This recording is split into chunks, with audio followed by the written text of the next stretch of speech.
All right, and welcome back, everyone, to the How to Write a Book podcast. I'm your host, Maciel. We've had some really cool stuff happen recently. I went to the LA Book Festival. It was awesome, very cool. I met some amazing people.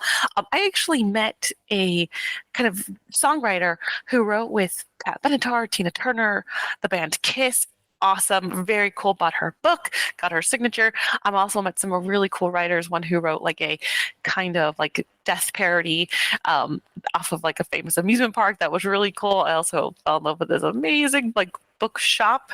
They sell like shirts and mugs and bookmarkers, everything about like your love of books. Except I don't know if they actually sell books, but I mean, I bought a shirt and then I bought a mug and I was about to buy another shirt. Anyways, stop me now. So cool, so much fun. I love it. I'm getting really close to completing my final practicum for the Author Accelerator book coaching program. That has been awesome, eye-opening. I really love it. I love all of the nuances that we get to learn inside the program. And I'm excited. I'm really excited. I'm excited to be able to serve everyone better and to be like, hey, do you want to be inside this book coaching program that I have? So even with more results, more confidence for everyone out there. It's going to be amazing. And of course, last but certainly not least, my book on dictation, I have given it a whole rewrite. It is beautiful though. Like it is so much better now. The cover is so better. In case you don't follow me on LinkedIn, I'm more active on LinkedIn. Just check out my book covers on there. It's one of my most recent posts. I had 3 covers made, and then I did like a little poll, like which one did you like best? And maybe not surprisingly, a lot of people chose the cover that I love the most. And so I did choose that cover. I'm really excited about it. It just looks so nice. It looks very like, oh, yeah, that's exactly what I'm looking for. So good times ahead. That book is coming out the end of May, so you can pre-order now. It is How to Dictate Your Book, and also a couple other aspects of dictation that you might not have considered. I love it. I'm really excited. I love talking about dictation. It just opened a whole world for me. So I hope you enjoy it too. All right. In this episode, we have a very cool guest, actually, Joel David, who is an author with a unique story, a reverse refugee story during COVID. Super fascinating, as well as his approach to writing and kind of letting go of your own boundaries. So, y'all, I hope you enjoy, and let's dive in. Welcome to the How to Write a Book podcast, the show that helps you plan, write, and publish your book, even if you're a beginner or just feel like one. Now, for your host, she's written over a dozen books and helps others bring their books to life. Here she is, Maciel.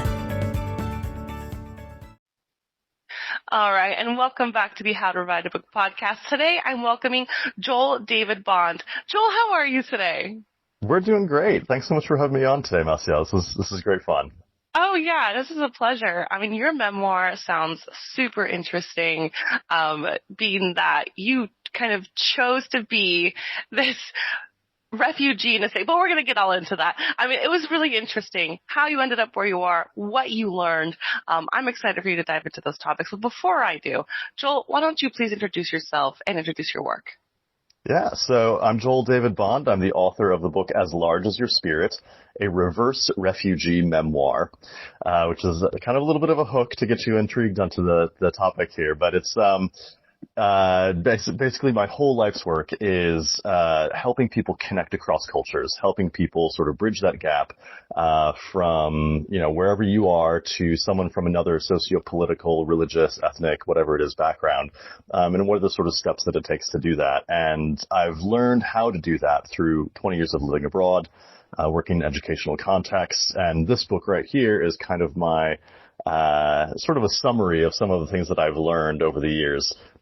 Through all sort of compacted into one particular experience that took place during quarantine and the pandemic. So that's the kind of gist of things right there. I'm sure you'll ask more questions to unpack all of that, but Joel David Bond, As Large as Your Spirit, and I'm here to talk about it. Amazing. Yeah, you definitely hooked me with that reverse refugee memoir. So can you please, let's define that first, and then I want to start jumping into how it all began. But what is a reverse refugee? Yeah, so the premise of the book, I guess I should just lay that out, and that helps you understand here, is the premise of the book is here I am, a man from the West who got caught on a remote Greek island during the pandemic, trying to return to my adopted home at the time of northern Iraq, where I've been living. And while I was caught in the pandemic during this sort of 5-month span of time, I ended up learning about a refugee camp on the same island, full of refugees from the Middle East who were caught in this Greek island on their way to the West. And so our paths intersected, and we ended up sort of changing each other's lives through teaching them and them teaching me about their experiences. So the title, sort of a reverse refugee is me trying to go back to a place where so many refugees have come from. But at the same time, it also kind of toys with the overall concept of the book. The theme of the memoir really is that it's about trying to find a place to call home. Not just a physical home geographically, but what does it mean to find a place to call home in your own spirit, in your own heart, in your own being and identity?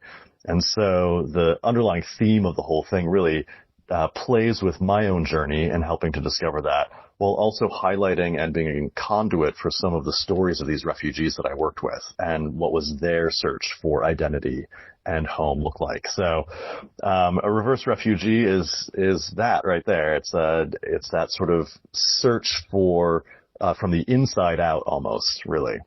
Mm-hmm.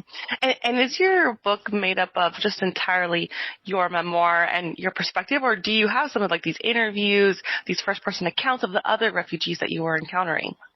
Yeah, so I refer to it as a narrative memoir. So it reads very much like a fiction novel, actually. It has a whole story structure to it. There's dialogue between myself and the people that I interacted with. And some of it is sort of reimagined, because I don't obviously have a recorded memory of every word that was spoken verbatim. But the spirit of the conversations was there. And in many cases, it is actually recorded because I had videos of things that I had done and whatever. So, it's very much of a narrative memoir. The refugees that make an appearance in the book are composite characters. And I chose to do that for a couple of reasons. One is I really felt it necessary to protect their identities, being very vulnerable members of the population, seeking asylum, transitioning away from their home countries where they had been persecuted, and they needed to find new safety in a new place. I just felt it was unwise to share their actual stories and tie them to their actual identities. So the stories that you do read about the refugees in the book, there's basically two main characters in the refugee front who are actually composites of about 20 different refugees. So they've kind of been given a new name, a new identity, but all of their stories, the things that that the characters in the book experience are things that actual students of mine experience in real life. They're just kind of merged into one character. So that was really just out of respect for their identity and their protection on that front. So. And for clarification, you were teaching throughout this entire journey, or were you also paused? Because during the pandemic, a lot of professions paused. So what were you doing? Yeah. Yeah, so I ended up going during spring break.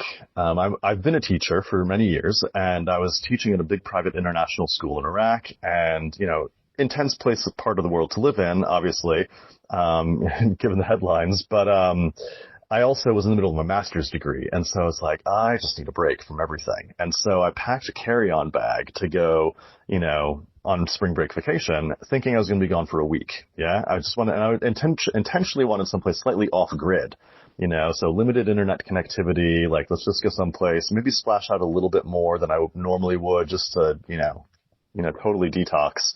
Mm-hmm. And the day I arrived on the island is when the World Health Organization used the words global pandemic and everything shut down. And so what was going to be 5 days on this island ended up being 5 months with my carry-on bag, not knowing how long it was going to be, of course, because in the time, if you go back to those early days of the pandemic and sort of relive your own mental experience, all you remember hearing is like, oh, another 2 weeks. Oh, another 2 weeks. Let's just do another 2 weeks. Maybe, and you got tired of living your life in 2 week increments, waiting for this to, this interminable disease to sort of disappear. And so that stretched into a whole 5 months. My teaching career then in Iraq moved online, which is incredibly difficult because I'd chosen someplace that was offline. So I ended up having to record videos of my lessons and then leave them to upload overnight because that's how slow the internet connection was. I'd do a 5-minute video. That was it, 5 minutes, and I would leave it overnight to upload. And I'd do like 2 lessons a week basically just to kind of keep things ticking over. By the time the summer came around, of course, school had shut down for the summer holidays. And then I was sort of left with a whole bunch of free time. And that's when I transitioned into teaching in person in the refugee camp. And so things were beginning to open up a little bit more. Flights weren't available yet for me to return to Iraq and their borders weren't open, but I was able to move freely across the island at that point. And that's when I connected with the refugees on the island there. Wow. And you were teaching English on the island? Mm-hmm. Yeah. So Wow. I taught English, which when I first interviewed, as a volunteer position. So when I first spoke to the coordinator, she's telling me about all the conditions of these refugees and and actually I should make a distinction here. For listeners who may be aware of the system, there's actually a distinction between a refugee, who is someone who is resettled, and someone who's an asylum seeker, who is still at the front end of that process. And so this is actually an asylum seeker center. So these were people who were fresh off the lifeboats, basically, that had drifted across the sea and had no identity, no whatever. And they're living in basically, they refer to it as the jungle.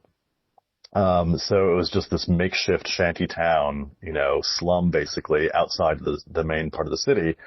And she starts telling me about all the conditions that these people were living in. And I thought, well, it sounds like English is like really the least of their concerns. There's so much more that could be done. And she's like, oh, on the contrary, English is their number one priority because without language, they're unable to navigate any of the systems to move onwards, and find, status as a refugee in Europe or abroad. So, it really was amazing to see how motivated these students were. And when I say students, it makes it sound like I'm teaching kids. I'm teaching adults, 40-year-old doctors and former lawyers and politicians and cabinet members from the ministry of their home countries that got expelled.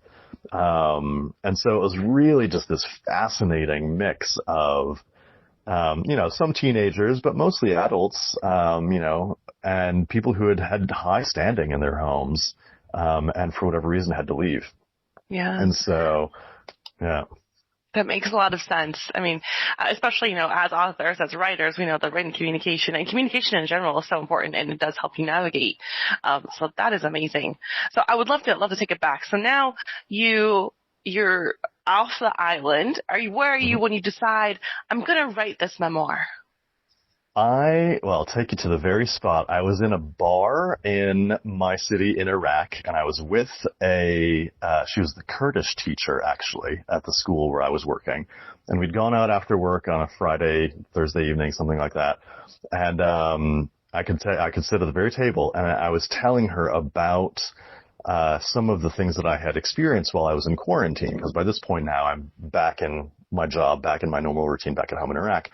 And I remember the whole penny clicked for me. It's like the whole just was like, the book came to me in its entirety in that moment. The whole thing, the whole structure, the whole outline, everything that needed to be shared. I was like, this is what needs to happen. And it took me probably another 4 months before I actually got my butt in the chair to write it. But it just grabbed me all of a sudden in that moment. I was been talking about my experience, and all of a sudden I saw the whole thing just unwrap itself in front of me. And I was like, oh, this needs to be written. And so, yeah.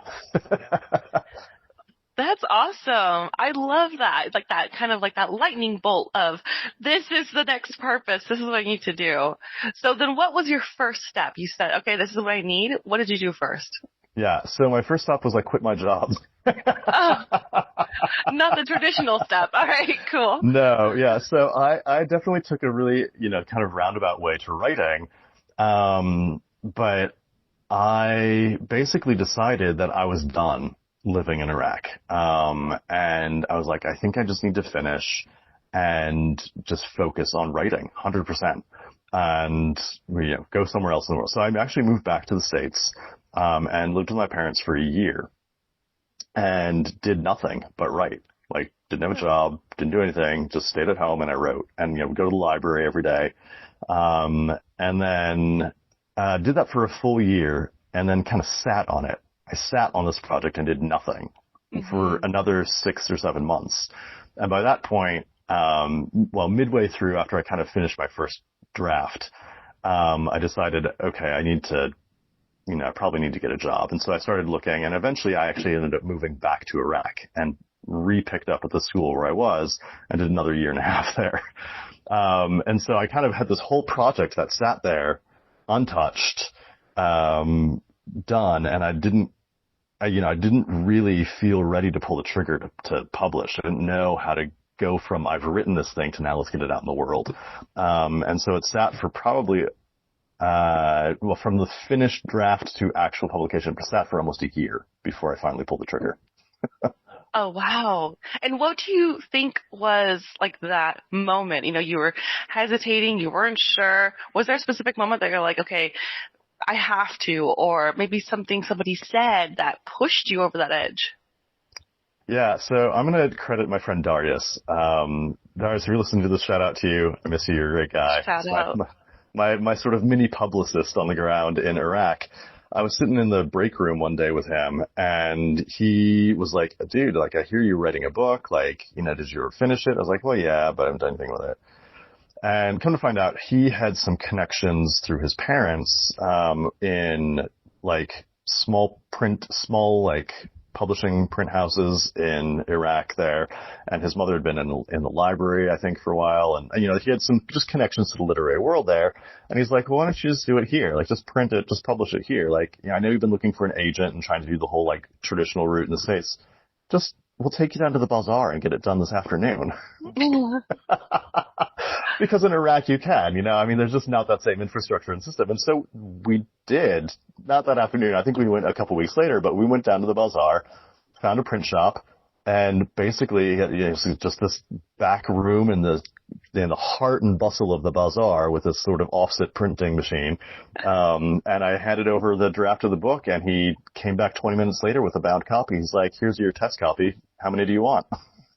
Wow. I love that. That's so cool. You can't really get that anywhere. Love that. It was absolutely crazy. So I ended up kind of self-publishing, doing an actual hard run of copies in Iraq that I distributed to a number of stores there. And then also ended up self-publishing on Amazon so that I could market, online and the rest of the world, because not everybody can visit the bookshop in Iraq where I live. So. Right. Yeah. A little bit of a trek to get over there, maybe. Mm-hmm. That's amazing. So what did that feel like? You mentioned traditional publishing. Can you first tell me, what was that journey? You're trying to find an agent, but then you find this opening to have your copy in your hands. What was that emotional journey like? Oh, man, yeah. So traditional publishing was just like rejection after rejection, or silence, actually, just radio silence for most of it. Every once in a while I'd get kind of like a little warm nibble, and people like, we really like the idea, but you're just not well known enough to, throw our money at you right now. Or you've got a really fascinating story, but, so does everybody, right? It just kind of had, I just really didn't have anything that was coming up. And I talked to people who had been in publishing. I knew people who'd worked with publishing houses in the past and retired out of it, and they were giving me all these tips. And I basically just was, throwing the spaghetti at the wall and hoping it would stick, and nothing did. And so that's kind of when I gave up, and I was just like, okay, well, let's just move back to Iraq and do this thing and go back to teaching. And when Darius finally said to me, like, oh, why don't we just go to the bazaar and print one of these? I was like, we can just do that? Like, that's a thing? I can have my own like ownership over the production of this book and like choose to do it this way. It's like, well, yeah, why not? So I was like, okay. So, when I had that first copy in my hands, I was like, it just was like, it was magic. It was like, oh my goodness, like I created this thing. It's it's a terrible analogy, but it's like giving birth, it's like, this is my baby, like,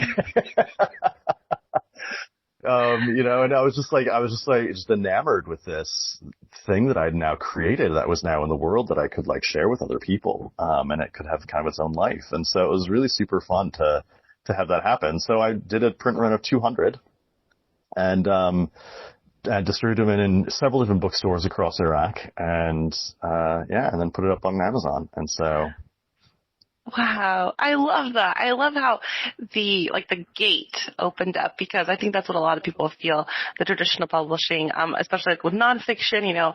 I think right now the environment is, if you're a celebrity, then you can do well in nonfiction, right? Yeah. So it's kind of a dominated market. So that's so good to hear that was something that lifted for you. That's amazing. And going back into, you're like, can I do that? Can I do that? Did you feel like that sense of imposter syndrome? Because sometimes when it comes to self-publishing, you're like, wait, am I supposed to? What was that like for you? Yeah, imposter syndrome, that's still a thing. I mean, like, who am I to do any of this, right? Like, it just is, I mean, I think I'm totally losing my words now for this, but after you write so much, you start to lose your words. I know. It's just, I think it was, I had this moment where I had this magic feeling of, now I've created this thing. But now what? Now I gotta, I still have to breathe life into it and like share it with other people and figure out how to get that message out there. And, does anybody really want to read my story? Is it really that interesting? And I think when you live your own life all the time, every day, 24/7, you kind of become a little bit jaded to it, like a little bit like, oh yeah, like this is just par for the course. This is normal every day. Like, oh, I live in Iraq. Like, it's not a big deal, right? Oh, I got trapped with refugees on an island for 5 months. Oh, that's no big deal, right? But when you then hear yourself say that, you're like, oh, wait, no, this is really interesting and fascinating. Other people will want to hear it. Yeah. And I think that's what I really had to come back to, is the idea of like, yeah, sure, maybe somebody else lives in Iraq. Sure, lots of other people have worked with refugees. Sure, all of these things have happened, but nobody's done it like I have. And my voice is out there to throw into the universe and to help someone who might need that to move along in their journey. So, yeah. Absolutely. And how has the reception been? I have seen some glowing reviews on your website and on Amazon. So what about the reviews has been surprising to you? So, I mean, the reviews have been really good. And I think the one thing that comes back, time and time again, everybody has said, is that they feel like they're right there with me. Like when they're reading it, they're like, you visualize the whole experience in such a way that it's, you're just immersed in the story. And so that's really, that's a really, point of pride for me, I think. Super pleased as well. It recently finalized, as a sort of high level tier in the Best Indie Book Awards. Saw that. Congrats. Yeah, I was super pleased with that. It didn't win, but it's like it was recognized. I'm like, yes, somebody liked it and read it. That wasn't my mother. A win. I love that. Yeah. So, I think it's been really good to have that positive reception. And it has inspired me to say, oh yeah, I can do this. Like there's a validation, out there, and, let's do another. Let's do it again. Speaking of, are you working on something else? I am, yes. So my current project, I'm kind of labeling it tongue in cheek, but also pretty seriously. I'm calling it Between Iraq and a Hard Place. Oh, that's and it will be about 7 years of living and working in Iraq, and the very subsequent and dramatic departure that I had from country at the end, when I was phoned by the State Department to leave. So that's a kind of a big drama around that. Oh, wow. And so that's kind of, that one's coming soon. I'm working on that one now. Oh, wow. That does sound fascinating. Well, and since I was going to ask this question about your previous book, but you're in the middle of writing this other book, so I want to talk for a minute about any writer's blocks. Have you been hit with that? Was there a dark moment where you're like, I'm not sure if I should finish this? And how did you face those moments? Yeah. Man, writer's block. I think the hardest part really is, well, I'm gonna talk about perspective shift here, I think. Because for me, I think when you hear people talk about writer's block, they're like, oh man, I just didn't manage to produce anything on the screen today. Like I sat down and just, shut my laptop after an hour and I had 3 words there, or just a blinking cursor, like that was it. That's all I had. And for me, what I began to realize over time is that writing is just as much producing words on the screen as it is thinking about the words you're going to produce on the screen. And that some days I'd feel really frustrated because I was like, man, I only got 100 words out. Like, oh man, like I got 3 lines. I'm going to delete them all tomorrow, I'm sure, because I didn't like them, but at the same time, I also began to recognize that writing, a fully cohesive story has so many moving pieces to it, and that sometimes it just requires a lot of thought work, a lot of time in your brain to sort through and sift and organize the ideas. And even though I'm not producing anything on the screen necessarily, I'm still doing work on the book. I'm still thinking about it. I'm still, piecing together where this piece might fit, what this scene needs to look like, And so I think for me, writer's block, I had to shift my perspective and take a step back and be like, okay, not every day is going to be let's produce, a full chapter day. Those days are great, obviously, and those are the ones that you need those in order to actually finish the book. But I had to step back and give myself the grace to say, no, I actually spent 3 hours just thinking and piecing together how I wanted this to look. And that's still work in its own way. So that took a while to get there, but that's how I overcame it. That's awesome. Was there something in particular that kind of triggered that thought, that new perspective for you? Was it like a turning point? For me, my number one motivation for the whole project, and I'm sure other writers have come on here and talked about this before, is The Artist's Way by Julia Cameron. Nice. Yeah. That's the holy grail of creativity, production, writing, and everything. And, she says in there, I remember at one point reading, the muse is always there. You just have to show up for it. And so it was that sort of discipline of like, okay, I'm going to sit down, button chair. We're going to schedule this, 2-hour block of time and just focus this as writing time. And whether or not I produce a chapter or whether I produce 2 words, I've shown up. Mm-hmm. And it was that discipline of it that I think really helped me, begin that perspective shift and actually finish the book. It was the discipline of doing it every day. Very cool. I love that. Yeah. And I think it goes back to what you said, giving yourself some of that grace of like, okay, even if I don't do a chapter, if I did a couple of words, all right, there we go. We're working on it. We're pushing forward. It's awesome. Yeah. So those incremental steps, Rome wasn't built in a day, and a book isn't written in a single session. So, and I think some people are still like, "What? Not built in a day? Are you kidding me?" That's how fast I need it. So I'm curious now that you're going to be writing your next book. What kind of learning lessons or mistakes have you learned from the first book that you're carrying over to this next project? Yeah, so I think with my first one, I had this feeling that I needed to produce all fresh material for that book. And I felt like I was kind of cheating when I started to, in certain parts of the book, I actually started to co-opt previous bits of writing that I'd done, that, journal entries or things that, maybe I'd done like a reflective piece that I'd kind of, done for an assignment or whatever. And like, I had all these little bits and pieces that kind of started to be pulled into the actual book. And then were tweaked and edited and finally, formed into the final book. And I felt like I was sort of cheating because I was like, oh, like, this is like, I've already written this. Like other people have already written this piece or this part of it. And what I think I'm realizing now is that actually, no, that's totally fine. Like you have material out there. Your whole life you're generating stories all the time, and they can be cycled and recycled, and repackaged in so many different ways. And just because I'm using, this chapter is from a memoir piece I did somewhere else doesn't mean that the whole book is, like other things are new that are added onto it. It's a new perspective, a new take. And so that's kind of the first thing that I've learned. And then the second thing that I'm toying with on this one is I'm toying with using a little bit more, using some AI tools to just help, generate prompts when I do have those days when I'm like, okay, I'm staring at the screen and nothing's coming out.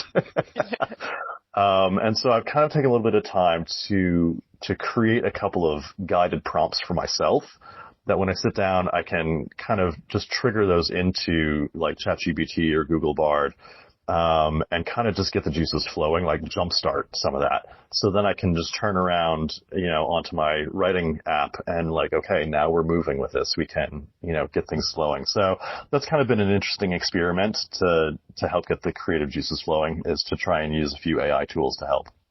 That's very cool. I think that the AI has been a really interesting turning point for all kinds of aspects of any industry. And I'm also using it for finding resources. Like in my head, I'm like, okay, I know I want to say this one thing, and I know I've seen it somewhere. So then I ask Chat or Google, like, I'm like, well, find me this resource, and it just like pops it out. I'm like, there we go. I don't have to Google search all on my own. Yeah. Yeah. It's very cool. And also there's this kind of beautiful disconnect. Like the AI doesn't care. The AI is just like, creativity. What is creativity? I don't feel imposter syndrome. So it's just like bam, bam, bam, bam. You're like, you know what? I think I can learn. I can learn from you, AI. Just show up. I'm just going to show up. Yeah, just show up and do it. So yeah, that's been a really helpful tool for me is, and again, I'm kind of battling the line between, how much do I want to use AI and how much do I really want to, put the blood, sweat, and tears into it. And I think, being a memoirist, really, it does have to be blood, sweat, and tears because it's my story, like I can't just, have some computer generated thing. But, there is something to be said about having those tools to just help you trigger that flow state, to get you into that moment of like, okay, now I'm moving with these ideas. And so, yeah, I agree. And I think I'm more in alignment with like what Amazon has right now. Amazon has like two different categories, which is like, if AI generated content, that's one thing, right? But then there's AI kind of prompted content, which is kind of what you're doing. It's like just having AI be like, can you ask me some questions? Can you help me with this outline? And I'm like, yeah, if it's going to use you to kind of boost forward, okay, cool. Generation's a little bit different, I think. That's going to be like a whole content of a book. But yeah, I totally agree with you. Yeah. That's awesome. Okay, well, we're almost near the end of our time here. I would love to know maybe like a piece of wisdom, a tidbit for writers out there, maybe one motivational spark that you've learned that you would love to share with everyone. I think I hinted at it earlier, and the one that kind of just jumps to my head straight away is, we think about writing as this really creative process, but at the end of the day, it's a very disciplined process. And I think it's, for those of you who are listening that want to write a book and you have this sort of creative urge, that's great, but you have to channel that creativity into the discipline of doing it every day. And so, carve out that space, make that time, sit down, get your butt in the chair. That is the hardest part of writing the book, is the butt in chair time. Because we're all so busy. We all have so many things we want to do with our lives. And we live in an instant gratification society where I want the whole thing now, right?